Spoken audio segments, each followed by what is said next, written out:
Hello parents, आज की class शुरू करने से पहले मैं कुछ पेरेंट्स से बात करना चाहती हूँ। वो स्पेशली केवल क्लास 10 के पेरेंट्स के लिए नहीं है, वो चाहे क्लास 6 के पेरेंट्स के बच्चों के पेरेंट्स हो, चाहे 5th, चाहे मतलब 4th, 5th, 6th, 7th, ऐसे, क्योंकि ये जिस प्रॉब्लम के बारे में मैं बात करना चाहती हूँ वो एक कॉमन प्रॉब्लम है। वो किसी भी क्लास के बच्चों के पेरेंट्स को होती है, बच्चों को ही होती है। एक्चुअली बच्चों को ये पता नहीं चलता, पेरेंट्स ऑब्जर्व करते हैं और पेरेंट्स को ये पता चलता है कि ये प्रॉब्लम है मेरे बच्चे के साथ, वो फोकस नहीं कर पा रहा है, कॉन्सेंट्रेशन नहीं कर पा रहा है पढ़ाई पे। तो ये मेन प्रॉब्लम है, क्योंकि मेरे पास जितने भी पेरेंट्स के कॉल आते हैं और मुझसे बात करते हैं, बोलते मैम ये बैठता नहीं है, बैठता है तो ज्यादा 15 मिनट से ज्यादा नहीं बैठता है, फिर उठ के चल देता है, मोबाइल ज्यादा चलाता है। और मतलब अगर मैं इसको डांट के बैठा ही रहूं पढ़ने के लिए कि नहीं तुमको 1 घंटे से पहले नहीं उठना है, तो भी ये केवल 15 मिनट तक ही फोकस करके पढ़ पाता, बाकी टाइम इसका फोकस नहीं रहता, मतलब lacking of focus, concentration level कम होना। तो मैं इस पे बात करना चाह रही थी। तो मैं आज वीडियो पे आपको इस पे डिस्कशन नहीं करूंगी, ना मैं आपको कोई एक्टिविटीज बताऊंगी। मैं आपको सिर्फ ये बताना चाहती हूँ कि ऐसे कोई भी पेरेंट्स हो जिनको लगता है कि उनके बच्चों में फोकस की प्रॉब्लम है, कंसंट्रेशन की प्रॉब्लम है, तो आज मैं वीडियो के डिस्क्रिप्शन में अपनी मेल आईडी डालूंगी।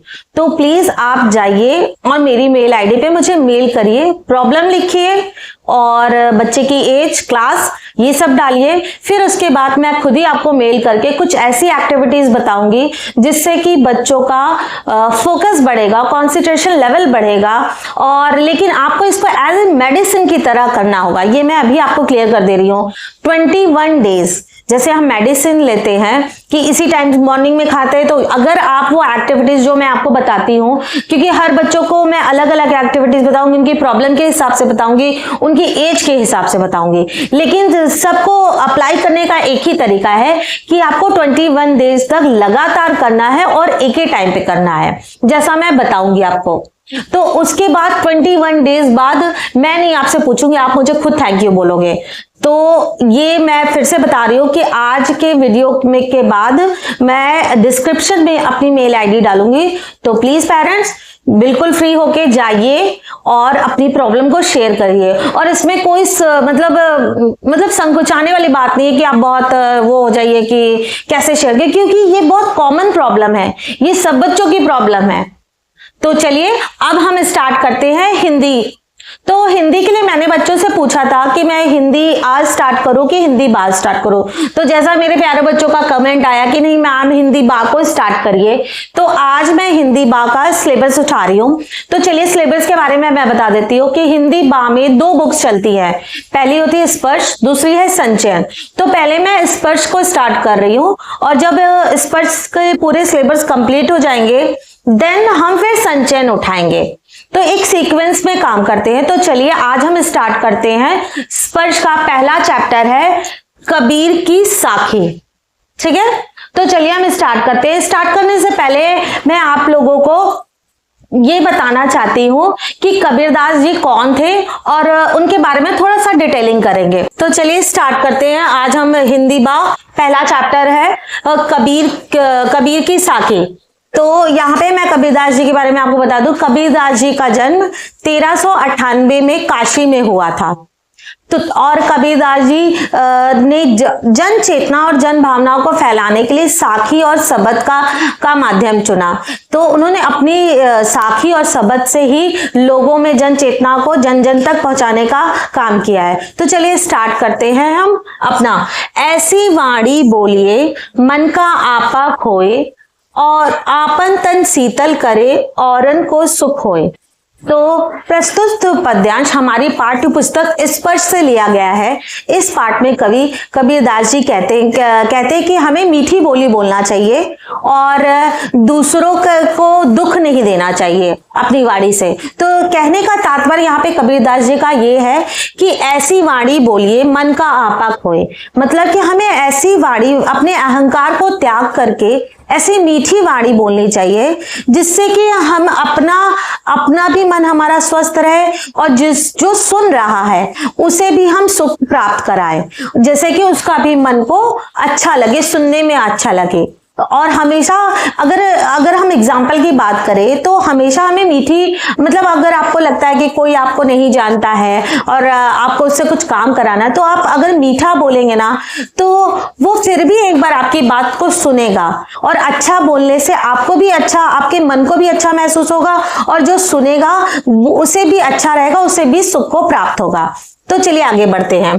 कस्तूरी कुंडल बसे मृग ढूंढे बन माही, ऐसे घटी घटी राम है दुनिया देखे नाही। पद्यांश हमारी पाठ्य पुस्तक इस पर से लिया गया है। इस दोहे में कबीरदास जी ने कहा है कि कस्तूरी कुंडल बसे मृग ढूंढे मन माही, मतलब यहाँ पे उन्होंने कस्तूरी कुंडल वाले हिरण के बारे में कहा है कि जिस तरह ये कस्तूरी कुंडल होता है उसी तरह से ये दुनिया भी हो, मतलब ये पूरा संसार हो गया है। कहने का तात्पर्य ये है कि जो हिरण होते हैं, जो ये कस्तूरी कुंडल की महक को जब वो देखते हैं, सूंघते हैं, तो उन्हें लगता है कि कहाँ से ये खुशबू आ रही है, और वो जंगल जंगल उसे ढूंढने लगते हैं, और जबकि वो खुशबू उनके अंदर से ही आ रही है, वो इस बात को नहीं जानते हैं। तो यहाँ पे कबीरदास जी कह रहे हैं जैसे ये कस्तूरी कुंडल वाले हिरण है, उसी तरह से ये संसार है, वो जगह जगह भगवान को ढूंढ रहे हैं, लेकिन अपने अंदर नहीं देख रहे। मतलब जगह जगह अंदर से मंदिर जा रहे हैं, तीर्थ स्थान जा रहे हैं, हर जगह देवालय जा रहे हैं और भगवान को ढूंढ रहे हैं, लेकिन भगवान तो कण-कण में बसा है, भगवान आपके अंदर बसा है, तो वो अपने अंदर भगवान को नहीं देख रहे हैं, वो मंदिर मंदिर जाकर ढूंढ रहे हैं, जैसे कस्तूरी हिरण ढूंढ रहा है। तो कबीरदास जी ये कहते हैं कि भगवान तो हमारे अंदर है, तो हमें अपने अंदर ही भगवान को ढूंढना चाहिए और उन्हें पहचानना चाहिए। चलिए आगे बढ़ते हैं। जब मैं था तब हरि नहीं, अब हरि है मैं नहीं, सब अंधियारा मिटी गया, जब दीपक देखया माही। तो इस दोहे में कबीरदास जी कह रहे कि जब मैं था तब हरि नहीं, अब मैं हूं, अब हरि है मैं नहीं। तो प्रस्तुत पद्यांश हमारी पाठ्य पुस्तक स्पर्श से लिया गया है। इस दोहे में कबीरदास जी कहते हैं कि जब मेरे अंदर, मतलब अपने मन के अहंकार की बात कही है, और जब अहंकार चला जाता है तब प्रभु का वास होता है। तो कहने का तात्पर्य यहाँ पे कबीरदास जी का ये है कि जब मैं था तब हरि नहीं, यानी जब मैं का मतलब यहाँ पर अहंकार से है कि जब मेरे अंदर अहंकार था तो प्रभु नहीं थे। अब हरि है मैं नहीं, यानी कि जब अहंकार मेरा मिट गया तो यहाँ मेरे हृदय में प्रभु का वास हो गया। तो यहाँ पे मैं का तात्पर्य आप फिर से समझ लीजिए, यहाँ पे मैं का तात्पर्य अहंकार से कहा जा रहा है कि एक बार फिर से समझेंगे, जब मैं था तब हरि नहीं, मतलब जब मेरे हृदय के अंदर अहंकार था तो वहां पे प्रभु वास नहीं करते थे। अब हरि है मैं नहीं, तो मतलब कि जब मेरे अंदर से अहंकार चला गया तब मेरे हृदय के अंदर प्रभु का वास हो गया। तो यहाँ पे कबीरदास जी के कहने का तात्पर्य यह है कि सब अंधियारा मिट गया जब दीपक देखा माई, मतलब कि जब प्रभु नाम का दीपक के दर्शन हुए तो मेरे अंदर के अहंकार, मतलब हमारे मन के अंदर के अहंकार सब समाप्त हो गए। तो चलिए आगे बढ़ते हैं। सुखिया सब संसार है, खाए अरु सोवे, दुखिया दास कबीर है, जागे अरु रोए। तो प्रस्तुत पद्यांश हमारी पाठ्य पुस्तक स्पर्श से लिया गया है। इस दोहे में कबीरदास जी कह रहे हैं कि ये अज्ञान रूपी अहंकार में ये मनुष्य डूबे हुए हैं, जिसे देखकर कबीरदास जी बहुत दुखी हो रहे हैं। कहने का तात्पर्य यहाँ पे ये है कि सुखिया सब संसार है, खाए अरु सोए, मतलब कि ये अहंकारी रूपी जो अज्ञान अहंकार, मतलब उन्होंने अहंकार को अज्ञान कहा है कि ये जो मनुष्य है वो अज्ञान रूपी अहंकार में एकदम डूबे हुए हैं, उन्हें किसी चीज का कोई मतलब ही नहीं, वो हर चीज से अनजान है और बस इसी अहंकार को सत्य मान रहे हैं और इसी में डूब चुके हैं। और वो ये कह रहे हैं कि इसी में सब वो डूब गए हैं और उनको ये तक नहीं पता कि मृत्यु आदि ये सब के बारे में सबसे अनजान है और अपने अहंकार में डूबे हुए हैं। तो ये सब देख करके कबीरदास जी बहुत दुखी हो रहे हैं और रो रहे हैं, क्योंकि कबीरदास जी को ये चिंतन है कि वो प्रभु को प्राप्त करने के लिए हमेशा चिंतन में रहते हैं और भगवान से रो रहे हैं कि ये पूरा संसार अज्ञान रूपी अहंकार में डूब गया है। तो चलिए आगे बढ़ते हैं। बिरहा भुगम तन बसे, मंत्र न लागे कोई, राम वियोगी ना जीवे, जीवे तो बौरा होए। यहाँ पर विरह का मतलब होता है वियोग, भूगम मतलब होता है सांप, और वियोगी मतलब किसी से बिछड़ना, और जीवे मतलब जीवित नहीं रह पाना।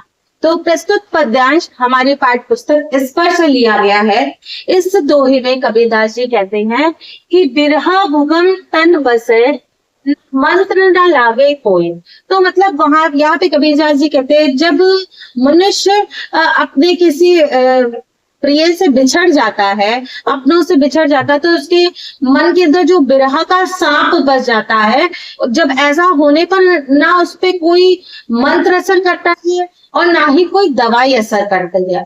उसी प्रकार जब भगवान से, ईश्वर से हम अलग होते हैं तो कोई भी मनुष्य जीवित नहीं रह पाता है, और अगर वो जीवित रहता है तो जीवित तो बौरा हो जाए, और अगर वो जीवित रहता है तो वो पागल हो जाती है, एकदम उसकी स्थिति अपने बस में ही नहीं रहती है, और ना वो कुछ सोचने लायक रहता है, ना समझने लायक रहता है, एकदम पागलों जैसे उसकी हालत हो जाती है। तो चलिए आगे बढ़ते हैं।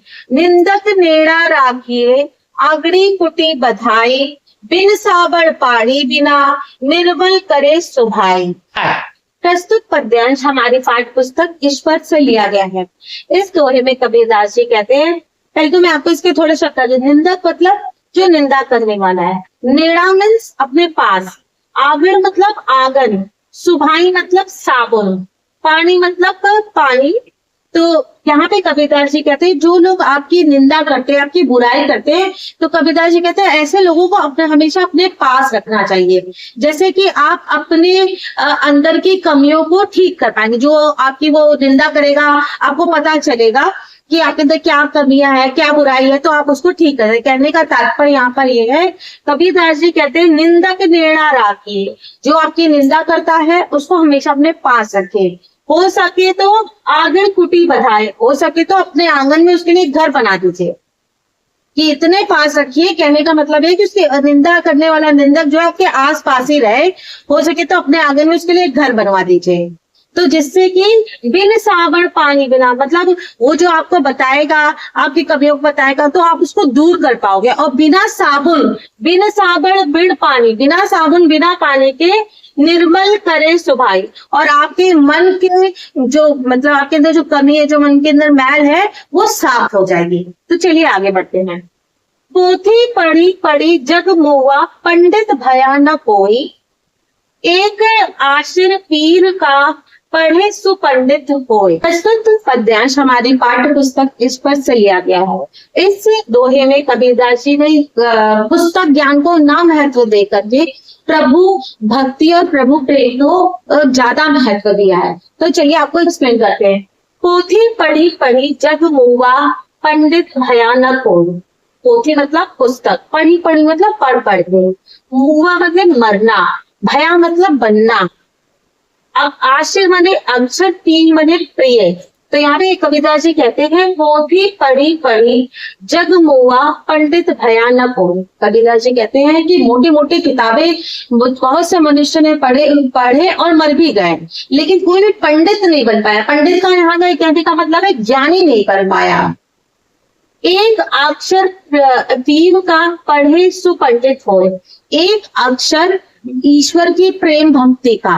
उन्होंने यहाँ पे प्रिय का मतलब यहाँ पे ईश्वर की भक्ति को उन्होंने महत्व दिया। तो उन्होंने कहा कि एक अक्षर ईश्वर की प्रेम भक्ति का जो मनुष्य पढ़ लेता है, उससे बड़ा इस दुनिया में कोई भी ज्ञानी नहीं है। क्योंकि यहाँ पे इस दोहे में पंडित जी ने वास्तविक ज्ञान उसी को बताया है जो कि ईश्वर प्रेम को अच्छे से जान लेता है, और उन्होंने पुस्तक के ज्ञान को महत्व नहीं दिया। चलिए आगे बढ़ते हैं। हम घर जलाया आपड़ा, लिया मुराड़ हाथी, अब घर जलो तास का, जे जले हमार साथी। तो प्रस्तुत पद्यांश हमारी पाठ्य पुस्तक इस पर से लिया गया है। इस साखी में, इस दोहे में कबीरदास जी कहते हैं कि हम घर जलाया आपड़ा, जलाया, आपड़ा मतलब अपना, लिया मुराड़ हाथ मतलब जलती हुई लकड़ी, यानी कि यहाँ पे जलती हुई लकड़ी मतलब मशाल, लिया मुराड़ हाथ जलती हुई, हाथ थी मतलब हाथ, अपने हाथ में, अब घर जालो ताश का, जे चले हमारे साथ। साथी मतलब साथ में। तो यहाँ पे कबीरदास जी के कहने का मतलब ये है कि उन्होंने अपने मतलब अपने घर को जला दिया। घर यानी कि मोह को जला दिया। उन्होंने घर की तुलना जो है अपने मोह माया से की है। उन्होंने बोला कि जो मैंने अपना मोह रूपी माया घर जला दिया है, और जिसके कारण मैंने अपने हाथों में जलती हुई लकड़ी यानी कि ज्ञान की मशाल ले ली है। तो आगे क्या बोलते हैं, अब घर जालो ताश का। अब जो मेरे साथ चलना चाहेगा, अर्थात जो इस ज्ञान के पथ पे चलना चाहता है उनके साथ, अब मैं उसका घर चलाऊंगी, यानी कि उसके मोह माया को जलाऊंगा, उसको उससे दूर हटाकर ज्ञान के मार्ग पे ले जाऊंगा, जो मेरे साथ चलना चाहता है। तो यहाँ पर ये चैप्टर खत्म होता है। खत्म इन द सेंस ये पूरा इसका भावार्थ है, अर्थ एक्सप्लेन किया है मैंने।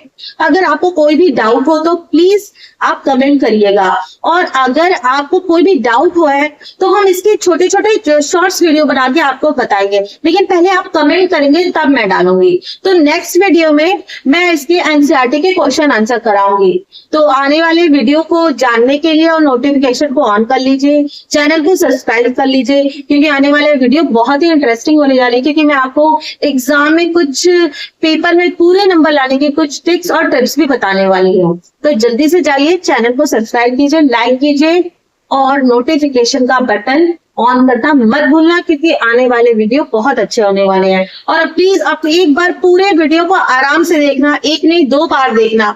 अगर फिर भी कोई डाउट होता है तो कमेंट करना। तो ओके बच्चों, बाय।